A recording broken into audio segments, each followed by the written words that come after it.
Hey guys, and welcome to my IPL preview video. This video is sponsored by the Bharat Army. For those of you who don't know, the Bharat Army is Team India's #1 global supporter group, and I've teamed up with them to offer one lucky viewer a prize for this IPL season. KL Rahul's brand Gully and the Bharat Army, they've come together to produce an epic range of IPL jerseys, as you can see here. At the end of this IPL preview, I'll tell you exactly how you can enter the draw. Joining me for this video is Ash from the Bharat Army team, so let's get to it. How's it going, Ash? You excited for the IPL to begin? Oh, I'm good. Thank you, Eisha. Thank you very much for having me on your channel this time. I'm very excited for it, actually. Obviously with lockdown, we didn't have much cricket going on. So, everybody was kind of just waiting to see what cricket we were going to have at our disposal. But yeah, it looks like we've got a full-blown IPL on our way in the UAE. So yeah, couldn't be more excited.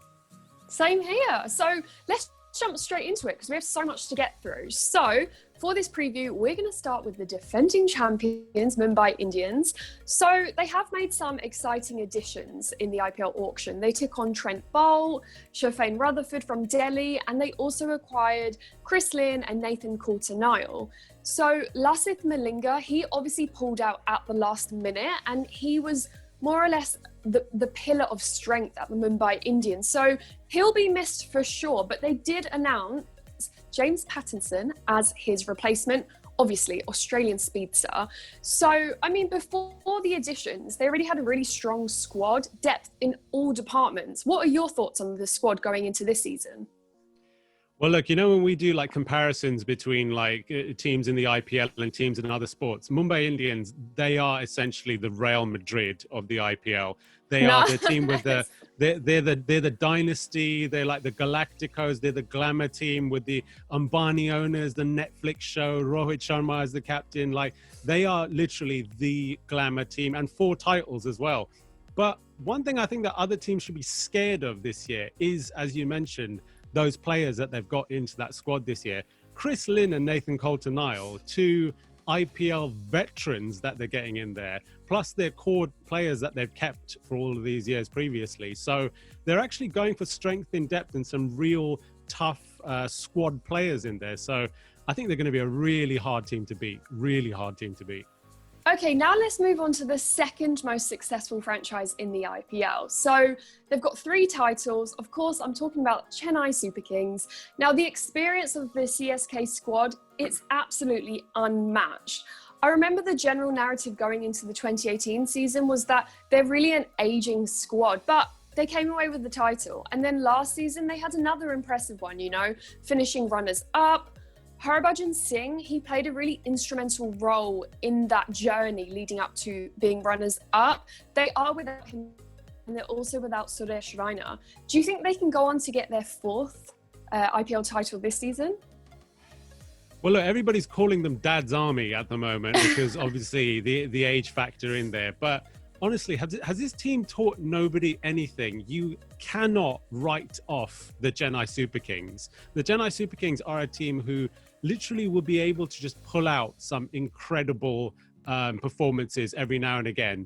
And I just think that everybody is underestimating them. And that's exactly what they want, because when you get Chennai in a situation where it's them versus the rest of the world, that is where they flourish. And yes, they've got an aging squad. Yes, they don't have Suresh Raina and Harbhajan Singh. Yes, they're not going to have their fans, which is also a major point of strength with Chennai Super Kings. But write this team off at your peril. There is something special about the Chennai Super Kings. There is something special about that yellow kit. And when they get on that pitch, they are just another force of nature. And I just think the fact that everyone's writing them off already is playing right into their hands. I love it. You're very pro CSK. You're probably a minority this season. You're right.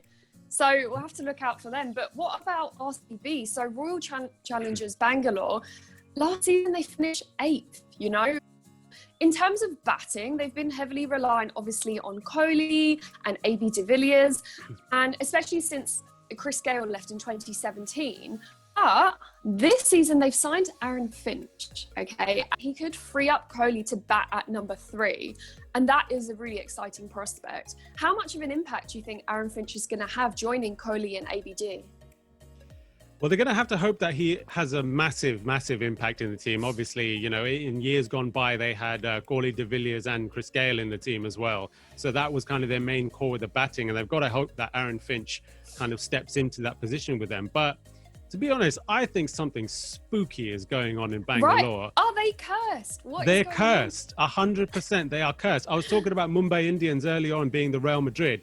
These guys are the Boston Red Sox of the IPL. They are the curse of the Bambino. They're a cursed team for such a massive team with, you know, India's #1 player as their captain, such a massive franchise to have never won the IPL.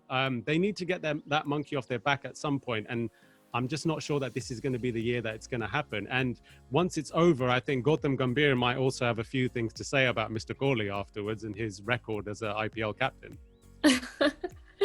All right, well, now let's move on to Sunrisers Hyderabad. So David Warner is back as captain for this season, and SRH did win their maiden IPL title under his captaincy in 2016. And Warner, he really leads by example. Last season, his partnership with Johnny Bairstow, it was sensational. They smashed so many records, like the highest opening partnership in IPL history. So I guess with a lethal top order and then the deadly spin duo of Mohammad Nabi and Rashid Khan, I would be so surprised if they didn't at least reach the top 4. Do you agree? 100%. 100%. With those pitches in the UAE as well, there is no way that Nabi and Rashid are not going to just play absolute cat and mouse games with every other batsman in this league once they actually get a ball in their hand and start spinning on those pitches. Another thing in their favour as well is, don't forget, Kane Williamson is still in the team as well. And he's just a massive asset to have in any team. So Sunrisers are looking good. They're looking really, really good this year. And what about Delhi Capital? So they finished 3rd last season and they had a problem area, I guess, with their inexperienced lower middle order, but they have made some promising additions. So Alex Carey, Shimron Hetmeyer and Marcus Stoinis. So that solid balance of the squad now, I think they have the potential to be pretty formidable. Do you agree with that? I agree completely. And I think with a lot of India fans as well, this might be their secret team that they'll want to do well, because they've got a massive core India lineup in that team as well. Let me just go through some of the players they've got. So Shreyas Iyer obviously is their captain. They've got Prithvi Shaw, Shikhar Dhawan, Ajinkya Rahane, Ravichandran Ashwin, Rishabh Pant, Ishant Sharma, Amit Mishra. Like, that is basically like the core India team that's been around for a good 5-6 years now. And to add to all of those India players in there, they've also got Kagisa Rabada as well. And he's always amazing to have in your bowling lineup as well. So I think these guys are going to be dark horses. I can see them doing really, really well in this IPL. And what about Kings 11 Punjab? So they've made some changes, as usual, at the Kings 11 camp. Anil Kumble, he's their new head coach, and KL Rahul, it's his first stint as an IPL captain. So it's a really fresh challenge for him. Another player I'm excited to see in action for them this season is Mayank Agarwal, and him and obviously KL Rahul, they'll open the batting for Kings 11 Punjab. But the Kings 11 lower middle order, it could be an area for concern. What do you reckon? I think the biggest area of concern for Kings 11 Punjab is the fact that they are Kings 11 Punjab. If they Akshay's not going to be happy about that. No, he probably won't be. But I mean, and the thing is as well, I've got lots of Punjabi friends, right? And they are all gunning for this team to actually do really well. They're just not very good, and they never really have been very good. And if you look at like their IPL record since its inception, we talked about Chennai Super Kings and Mumbai Indians, how, being part of a certain team and a franchise just breeds success. I mean, just being part of Kings 11 Punjab at the moment, I mean, I'd like to see them do well. KL Rahul, though, under his captaincy. I mean, KL Rahul, 2020 cricket, is hit and miss even at the best of times. I don't know what he's going to be able to achieve as a captain for these guys. But having said that, Anil Kumble is their coach now. So if anybody can turn things around a little bit, let's hope that he's got the experience to do it. But I mean, apart from that, like I said, if they really want to change things around, stop playing in red and white and stop calling yourself Kings 11 Punjab. Oh, God. All right, so next up, Kolkata Knight Riders. Now, we can't talk about KKR without mentioning, obviously, the X factor in their middle order with their main man, Andre Russell. He was player of the series last year, and joining him in the middle order this season is Owen Morgan. I am thrilled about this. They are now 6 years without a title, but at the start of their 2014 campaign, they ended as champions in the UAE, you know, so I'm sure they'll be hoping for a similar fate in these conditions. That worked well for them last time. Would you say Andre Russell and Owen Morgan will be their key players this season? Are you excited to watch them? Absolutely. I think Owen Morgan's a great addition to their team. And like you said, Owen Morgan and Dre Russ in that middle order, it's just like, I'm exactly like you, I'm really giddy to actually see how that pans out. Otherwise, though, apart from those players, though, again, from an Indian perspective, Shubman Gill in that team is obviously a guy that a lot of us have been saying for years is going to be the future of Indian cricket. So he's obviously going to be a main one to keep an eye on. And then obviously, again, T20 veteran at this point, Sunil Narayan in the team as well. So, you know, they've got also a pretty good lineup. They might be in the mix for the last four, I think. Okay. And what about Rajasthan Royals? So last season was hugely underwhelming for them. They finished 7th. They only got 5 wins. They lost 8, but it is a fresh season for them. And under Steve Smith's captaincy, with a new coach as well, Andrew McDonald, I guess their fortunes could change. You know, they've retained Steve Smith, Jofra Archer, Jos Buttler, Shreyas Gopal, Ben Stokes, Sanju Samson. I think it's looking good for them. I'm personally expecting a really explosive comeback, especially as some players have been so active throughout the summer. You know, if they can just maintain that momentum going into the IPL, then it's better than a lot of teams who have a lot of stale players who haven't had the opportunity to play. What do you think? Do you know, I don't know what to think about Rajasthan Royals, to be honest. Like, they're really a team that stumped me quite a bit because, as you said, a lot of those names that you just mentioned are names that you just think, oh my God, there's no way these guys can actually do badly.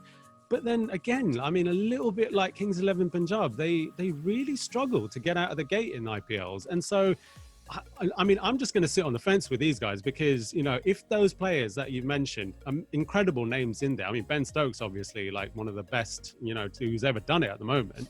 You know, when they actually get going, they're great. But honestly, who knows with them? They're so consistently inconsistent, I think, that it's just so difficult to be able to know what they're going to do.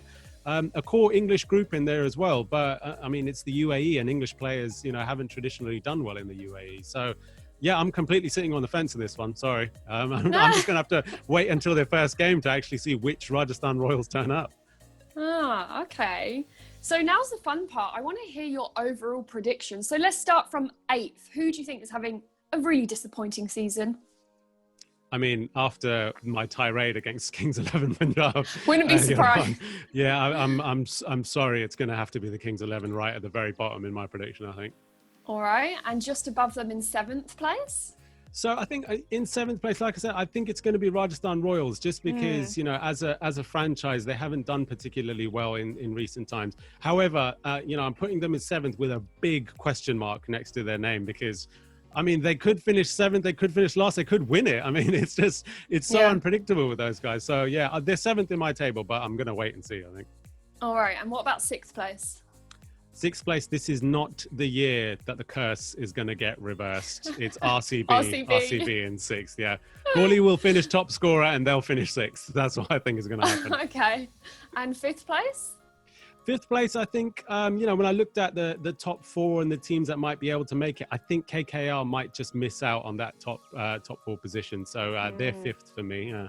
All right, and the exciting top 4 in 4th place. Who do you think? 4th place, I think Delhi Capitals are going to sneak here. I think that they've got a pretty well-rounded squad at the moment. I think this might be the year that they'll be able to get it together. They've obviously never won an IPL before. So, I mean, this might be their year. Who knows? And 3rd place? 3rd place, I've gone for Sunrisers. Hyderabad. Yeah, they have a solid squad in there as well. And I just think that when you actually look at the teams, they're just far and away you know, kind of above all of the rest of them that we've mentioned below them. So, yeah, I've gone for them at 3rd, yeah. Hold on, so who's remaining? Mumbai Indians and CSK? That's right. All right, so if I predict your prediction, you're going to say Mumbai Indians second and CSK win, right? Well, I think that Mumbai Indians will probably finish top at the group stage. Okay. However, if you're asking me who's going to win the IPL, I've just got a vision. I've got a vision of MS Dhoni having a Michael Jordan-like last dance at this tournament. And I just think as well, the fact that Mumbai have got those 4 titles, Chennai have got 3, and I'm sure those Chennai players haven't forgotten about what happened last year in the IPL final on that last ball. So I think the fact that everybody is writing them off, everybody's already, screwed them up and thrown them in the trash. I think we're going to see the upset of all upsets, and I think we're going to see MS Dhoni lifting the IPL trophy at the end of this tournament. Wow. I can't wait to just revisit these predictions at the end and see if you're right. Show how little I actually know about all of this stuff, basically. Yeah. Not at all. Well, guys, we're pretty much done. Ash, thank you so much for joining me. Like I said, can't wait to revisit these predictions when it's all over to see if you're right, who knows. And I guess I'll catch you next time. Thanks, Ash. Thank you very much, Eisha. Thanks for having me. Thanks so much for watching. Now, this is what you need to do to win your Gully IPL jersey. Number 1, like this video and subscribe to my channel right now. Number 2, follow me on Twitter and also follow the Bharat Army on Twitter. The links are in the description below. Number 3, when you're done, just comment below your IPL team. It's as simple as that. I'll be announcing the winner in next week's IPL episode. So, good luck everyone, and thanks a lot to the Bharat Army for sponsoring this video. Be sure to check out all of their daily IPL content. And here's to a long-awaited, exciting IPL season. Bye for now.